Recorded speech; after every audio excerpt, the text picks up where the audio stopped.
रामगढ़ नामक एक छोटे से गांव में एक गरीब व्यक्ति रामू रहता था।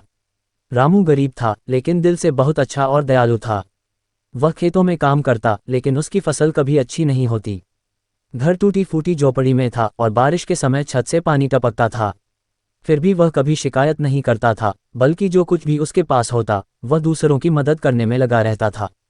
एक दिन रामू अपने खेत के पास जा रहा था जब उसने एक व्यक्ति को अपनी ओर आते देखा।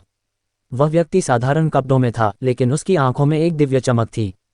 रामू ने महसूस किया कि यह व्यक्ति सामान्य नहीं है, कुछ खास है। उस व्यक्ति ने रामू को आवाज दी, रामू, तुम दुखी क्यों हो? तुम्हारा दिल तो अच्छा है, लेकिन तुम्हारे पास कोई सुख संपत्ति नहीं है। रामू चकित होकर उस व्यक्ति से बोला, मुझे कुछ नहीं चाहिए। मेरा खेत बंजर है, मेरे पास घर नहीं है, फिर भी मैं कभी दुखी नहीं होता। मैं दूसरों की मदद करता हूँ, लेकिन कभी किसी से कुछ नहीं मांगता। उस व्यक्ति ने मुस्कुराते हुए कहा, मैं श्री कृष्ण हूँ।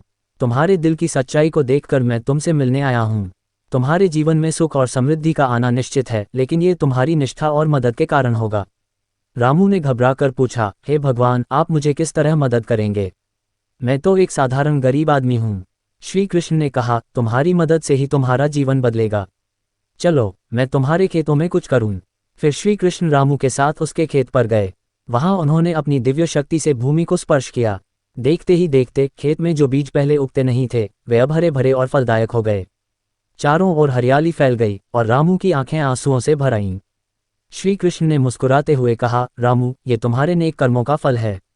अब तुम इस भूमि से जो भी उपज पाओ, उसे न केवल अपने लिए बल्कि अपने गांव के गरीबों के साथ भी बांटो। याद रखो, तुम्हारे पास जो कुछ भी होगा वह दूसरों की मदद करने के लिए होगा। रामू ने सिर झुका लिया और भगवान के चरणों में गिर पड़ा। हे कृष्ण, मुझे शब्द नहीं मिल रहे हैं।